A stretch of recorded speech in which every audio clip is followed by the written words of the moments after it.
Hi everyone. Today let's learn about pediatric cardiovascular examination. The pediatric cardiovascular examination is very important, aimed at diagnosing and understanding various heart diseases in children. It is a comprehensive evaluation of the child's general and systemic health, paying particular attention to symptoms and signs related to cardiac anomalies. His video will outline the expected cases in the cardiovascular examination, the preparatory steps before starting the examination, and the detailed examination steps, both general and systemic, with special considerations for newborns and infants, and model presentation and discussion. This is mainly focused on the examination steps and signs. Examination technique will be available in another video on our learning platform. First, let's see what are the expected cases in cardiovascular examination. Acyanotic heart diseases include ventricular septal defect, atrial septal defect, patent ductus arteriosus and mitral stenosis, and mitral regurgitation. Ventricular septal defect is a defect located in the septum which separate the two ventricles. This leads to abnormal blood flow between the left and right ventricles. Atrial septal defect is a defect in the atrial septum, resulting in blood flow between the left and right atria. Patent ductus arteriosus is a persistent opening between the aorta and the pulmonary artery.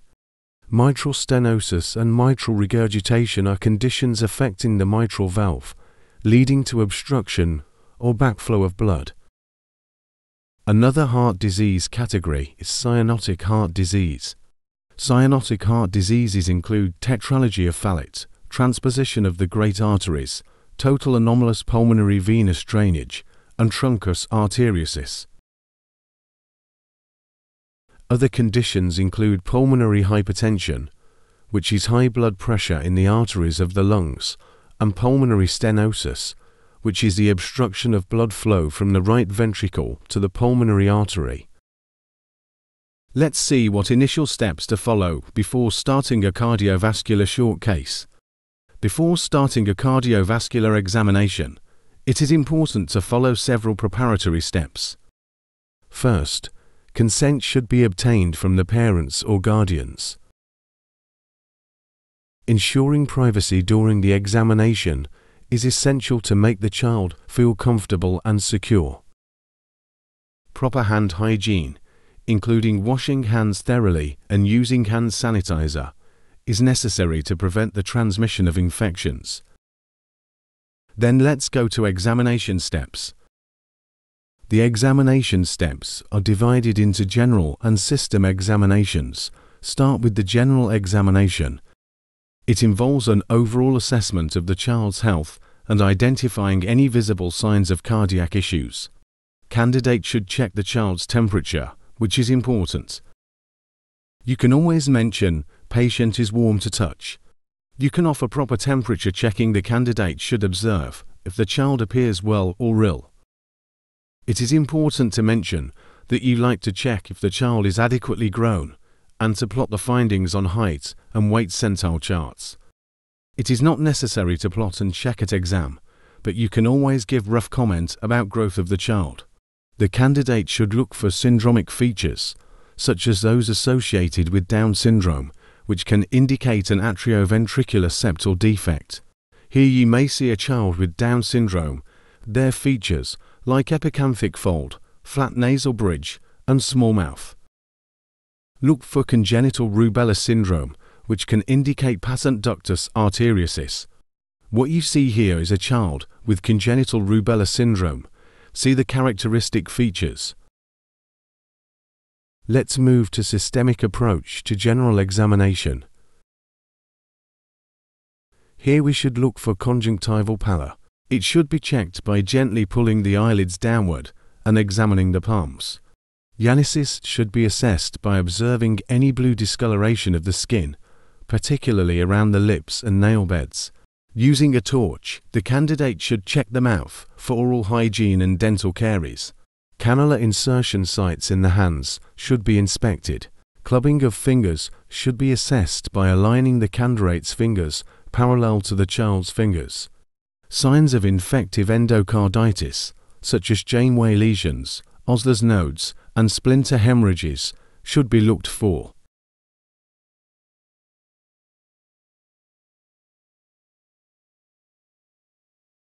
Edema, particularly ankle or sacral edema, should be checked by pressing above the medial malleolus and observing for dimpling. Let's see what we have learnt up to now before going further. A pediatric cardiovascular examination is essential for diagnosing and understanding heart diseases in children, involving a thorough evaluation of the child's general and systemic health, with a focus on symptoms and signs related to cardiac anomalies. Expected cases in cardiovascular examination include acyanotic heart diseases such as ventricular septal defect, atrial septal defect, patent ductus arteriosus, mitral stenosis and mitral regurgitation, cyanotic heart diseases, tetralogy of, transposition of the great arteries, total anomalous pulmonary venous and truncus arteriosus. Other conditions include pulmonary hypertension and pulmonary stenosis. Before starting the examination, obtain consent from parents or guardians, ensure privacy to make the child comfortable, and practice proper hand hygiene to prevent infections. The examination includes general assessment, checking if the child appears well or ill, assessing growth and plotting on centile charts, and looking for syndromic features like those associated with Down syndrome or congenital rubella syndrome. The system examination involves checking temperature, conjunctival pallor, cyanosis, oral hygiene, cannula insertion sites, finger clubbing, signs of infective endocarditis such as Janeway lesions, Osler's nodes, and splinter hemorrhages, and edema by pressing above the medial malleolus. Then we should move on to the system examination. The system examination focuses on specific cardiac-related assessments. First, we should do a pulse examination. The candidate should check the pulse for its rate, rhythm, volume, and character. Peripheral pulses should be assessed, including radial, femoral, popliteal, and dorsalis pedis pulses. Delays in radiofemoral and radioradial pulses should be checked. Capillary refill time should be measured to assess peripheral perfusion. The candidate should offer blood pressure measurement. Most of the time will be provided blood pressure measurement, so no need to measure during the exam, but if you were given to measure the blood pressure, you should be ready.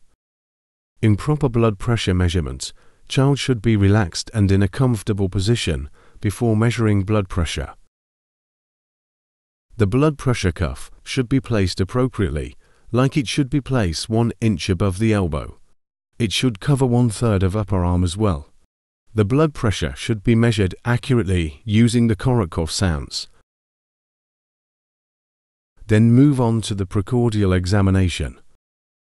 First, the inspection involves looking for symmetry of chest movements and any obvious chest bulging or pulsations. The candidate should inspect thoroughly for surgical scar marks. Let's move on to palpation of precordium. Palpation involves locating the apex beat by counting ribs and assessing its nature. Thrills, parasternal heave, and epigastric pulsations should be palpated. The next most important steps of cardiovascular system examination is auscultation. Auscultation involves listening to the first and second heart sounds, identifying any added sounds or murmurs, and specifying their type and location.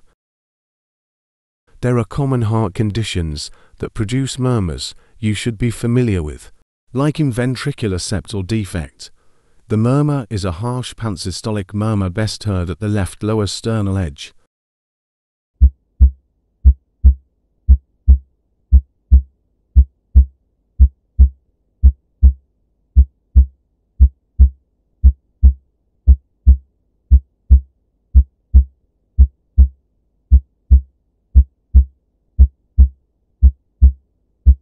In atrial septal defect, the murmur is a soft systolic ejection murmur best heard at the left upper sternal border.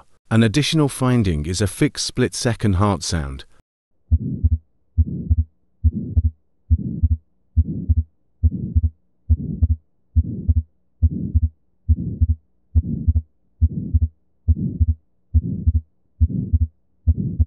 In patent ductus arteriosus, the murmur is a continuous, machine-like murmur best heard at the left infraclavicular area.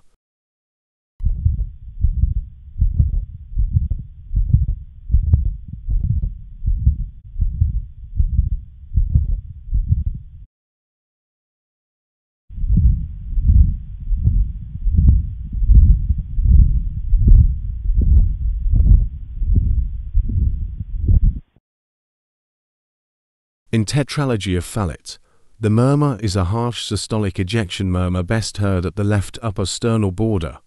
An additional finding is a single-second heart sound.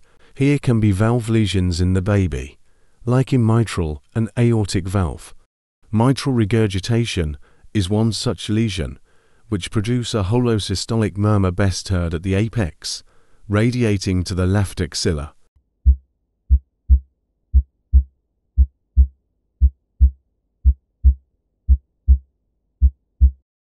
One other valve lesion is mitral stenosis. The murmur we hear in mitral stenosis is low diastolic murmur with opening snap associated with loud first heart sound and tapping apex. We have heard different types of murmurs. If you are hearing them for the first time, it might be difficult to differentiate between them. Practice listening to these murmurs repeatedly, and you will become accustomed to distinguishing them. After auscultating the precordium, lung bases should be auscultated for crepitations, and an abdominal examination for tender hepatomegaly should be looked for routinely. Special considerations need to be taken if you are to give newborns and infants. In newborns and infants, special considerations are necessary. It is advisable to start with auscultation if the child is settled or sleeping to avoid waking them. Checking palms for pallor is preferable to pulling down eyelids. Examination of the mouth and tongue may only be possible if the baby cries, as they do not follow instructions. Dental caries are less relevant in this age group due to the absence of teeth. Sacral edema should be checked instead of ankle edema. Heart rates in this age group are typically above 100 beats per minute, so interpreting tachycardia should be done after comparing with normal values for this age. Let's recap what we have learned up to now. The system examination in a pediatric cardiovascular assessment involves several key steps. It begins with the pulse examination, where the candidate checks the pulse for rate, rhythm, volume, and character, and assesses peripheral pulses, including radial, femoral, popliteal, and dorsalis pedis. Delays in radiofemoral and radioradial pulses and capillary refill time should also be checked to assess peripheral perfusion. Next, the candidate should offer blood pressure measurement. Although blood pressure readings are often provided, if needed, ensure the child is relaxed, place the cuff correctly, and measure using Korotkoff sounds. The precordial examination includes inspection, palpation, and auscultation. Inspection involves checking for symmetry in chest movements, any obvious bulging, pulsations, and surgical scar marks.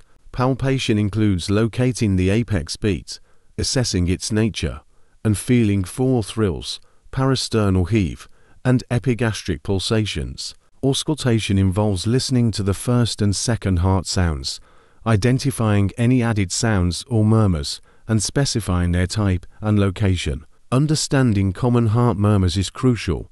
A harsh pansystolic murmur for a ventricular septal defect, a soft systolic ejection murmur for atrial septal defect, a continuous machine-like murmur for patent ductus arteriosus, a harsh systolic ejection murmur for tetralogy of Fallot, and a holosystolic murmur for mitral regurgitation. After auscultating the precordium, the lung bases should be checked for crepitations, and an abdominal examination for tender hepatomegaly should be looked for routinely. Let's have a model presentation, so you can use this model to practice and improve your presentation skills. Imagine that you have been given a child of 3 years who is adequately grown. The child is comfortably lying on the bed. In the examination, her found-out general examination is unremarkable. The only positive finding you have found is a systolic thrill in the lower sternal edge and a systolic murmur at the left lower sternal edge.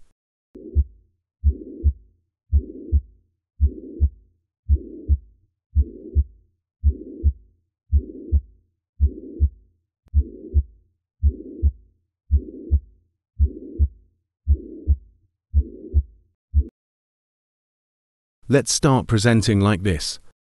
Good morning, sir. I examined this 3-year-old child's cardiovascular system.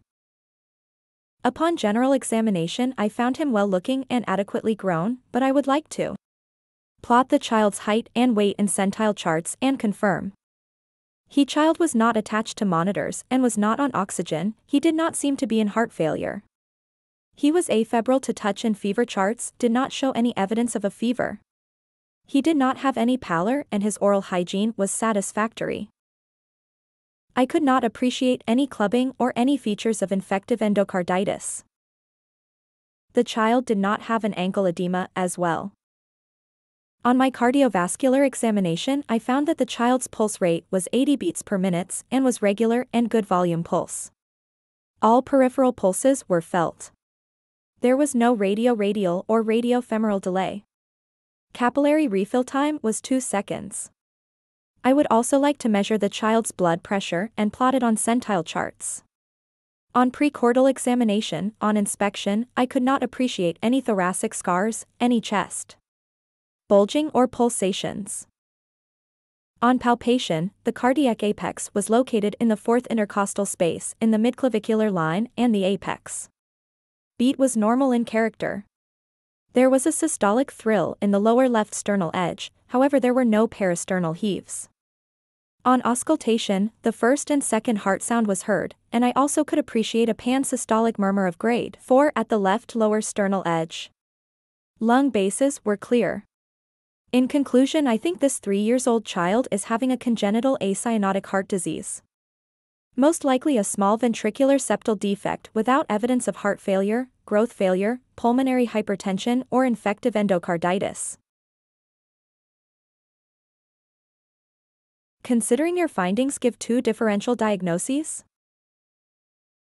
Considering the pansystolic murmur, I think of ventricular septal defect and mitral regurgitation as my differential diagnoses. What are investigation you want? To investigate this child with a harsh pansystolic murmur. I want electrocardiogram to check for any electrical conduction abnormalities or signs of ventricular hypertrophy. Chest X-ray to assess heart size, pulmonary vasculature, and any other structural anomalies. Echocardiogram, as this is the definitive investigation for diagnosing ventricular septal defect or mitral regurgitation, as it provides detailed information about the heart's structure and function. What advice do you want to give to this mother, considering the most likely diagnosis? Advise regular follow-up with a pediatric cardiologist to monitor the child's heart condition and ensure it does not worsen. I educate the mother about the signs and symptoms of heart failure or other complications, such as rapid breathing, poor feeding, or failure to thrive. Generally, children with small ventricular septal defects can engage in normal activities, but it's important to follow the cardiologist's advice regarding physical activity. Ensure the child has a balanced diet to support overall health and growth. What are the available treatment options?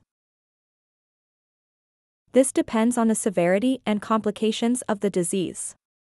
Depending on that, we can do observation, surgical intervention, and medical intervention. Medical management is to manage any signs of heart failure if present. Surgical interventions are done if significant symptoms, failure to thrive, large defects, or signs of pulmonary hypertension are present. Observation is done in small ventricular septal defects because they often close spontaneously as the child grows. Regular monitoring is essential to ensure that the condition does not deteriorate. What are the causes of cyanosis if the child becomes cyanosed later? If the child becomes cyanosed later, the most likely cause could be the development of Eisenmenger syndrome. This is a condition where a long-standing left-to-right shunt leads to pulmonary hypertension, eventually reversing the shunt to a right-to-left direction, causing cyanosis.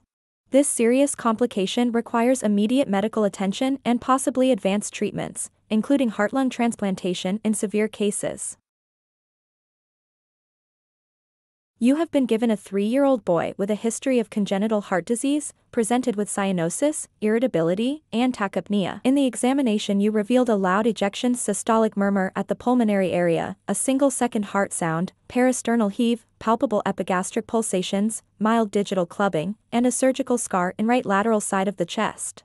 Vital signs included a heart rate of 130 bpm, respiratory rate of 40 breaths per minute, blood pressure of 90/60 mm of mercury. Good morning, sir. I conducted a comprehensive cardiovascular examination on a 3-year-old boy with a known history of congenital heart disease. Upon initial observation, the child appeared well-nourished and adequately grown. I noted his height and weight with the intention to plot them on centile charts for accurate assessment. He was not connected to any monitors and did not require oxygen support, showing no signs of acute heart failure. The child was afebrile upon touch, and his temperature charts did not indicate any fever. There were no signs of pallor, and his oral hygiene was satisfactory. I did not observe any clubbing of the fingers or features suggestive of infective endocarditis. Additionally, there was no edema noted around the ankles. During the cardiovascular examination, I found the child's pulse rate to be 130 beats per minute, with a regular rhythm and good volume. Peripheral pulses, including radial, femoral, and dorsalis pedis, were palpable without delay. Capillary refill time was within normal limits at 2 seconds. I like to proceed with his blood pressure and plot the values on centile charts for appropriate age and size comparisons. Upon precordial examination, I inspected the chest for any scars, bulging, or abnormal pulsations. I found one right lateral thoracotomy scar. It would probably be a Blalock-Taussig shunt scar. Palpation revealed a normal cardiac apex located at the fourth intercostal space in the midclavicular line. A systolic thrill was palpable at the lower left sternal edge, while parasternal heaves were absent. Auscultation of the heart revealed clear first and second heart sounds. Additionally, I detected a loud ejection systolic murmur at the pulmonary area, consistent with the child's known congenital heart condition. Lung bases were clear on auscultation. In conclusion, based on these findings, the child presents with congenital cyanotic heart disease, likely tetralogy of Fallot, indicated by the combination of cyanosis, irritability, and tachypnea. The presence of a loud pulmonary area murmur, single-second heart sound, parasternal heave, palpable epigastric pulsations, mild digital clubbing, and a surgical scar on the right lateral chest further supports this diagnosis. Vital signs recorded include a heart rate of 130 bpm, respiratory rate of 40 breaths per minute, and blood pressure of 90/60 mm of mercury. Like this, you can practice the findings you get during the examination. With more practice, you will perform better in the exam. Thank you for watching. For more insights into the short case examinations, be sure to check out our other videos and resources.